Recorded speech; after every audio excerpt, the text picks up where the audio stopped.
Attribute number 7, worthy to be feared, part 4.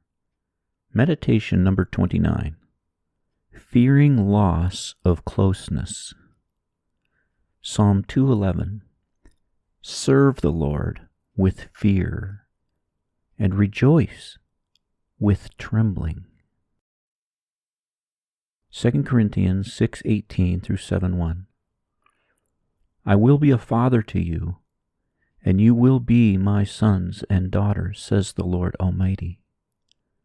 Since we have these promises, dear friends, let us purify ourselves from everything that contaminates body and spirit, perfecting holiness out of fear of God. What is wonderful about this attribute? We have seen in the last 2 meditations that when we have the good kind of fear, it causes us to recoil from sin, while at the same time wanting to draw near to God. The reason we want to draw near to the very one we fear is that fearing God involves not merely being afraid of chastisement, but also enjoying nearness to Him so much that the prospect of jeopardizing that intimacy is terrifying. This is the positive side of fearing God.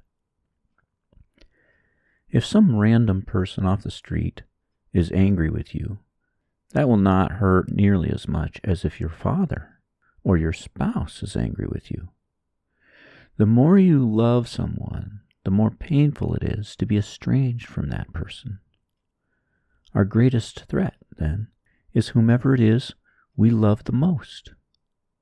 And since God is the supreme object of our love, and since He is our only provider, and since good can come from no other source but Him, losing His favor is the most dreadful possible calamity.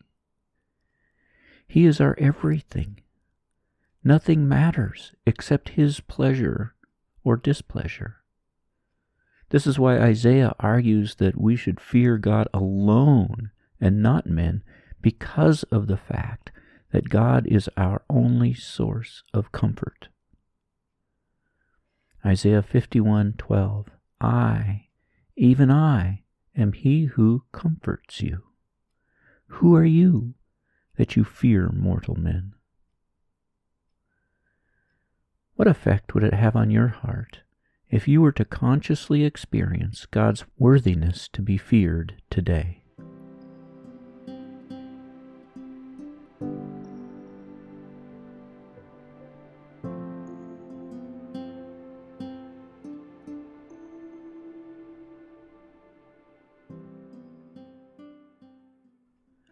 Experiencing this attribute.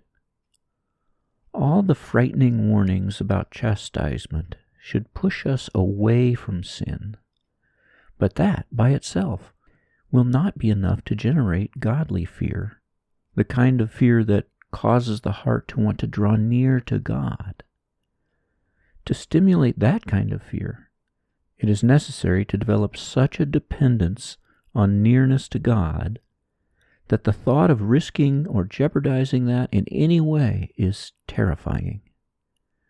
The most important way to increase this kind of fear is by multiplying wonderful experiences of closeness with Him. Every one of the meditations in this book is designed for the purpose of helping you enjoy God's presence more. Follow hard after Him and seek Him with all your heart until you become hooked, dependent on daily nearness to Him. If it's not working, perhaps you're going too fast. Try staying on one attribute for as many days as it takes until you really do have a delightful, satisfying experience of that attribute. The more you love and enjoy someone, the more dreadful the thought of being alienated from that person, even if it's only for a short time. Drink deeply of His river of delights, so when temptation presents itself, the prospect of forfeiting nearness to God for the pleasure of sin will not be worth it.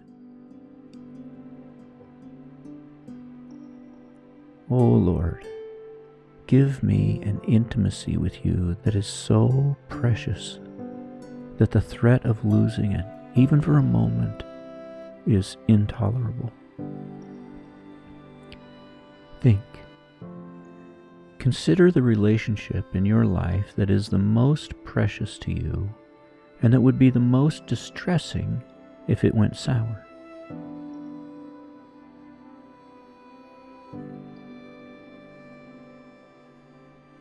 Strive to make nearness to God an even greater treasure in your soul than that relationship.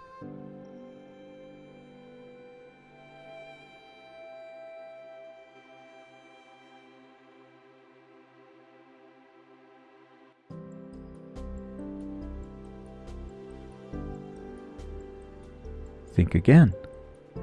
Which side needs the most attention in your life at this time? The negative side? Warnings about the rod that push you away from sin? Or the positive side? The delights of God's presence that pull you toward Him? Promises to trust today. Psalm 15, 1 and 4. Lord, who may dwell in your sanctuary? Those who fear the Lord.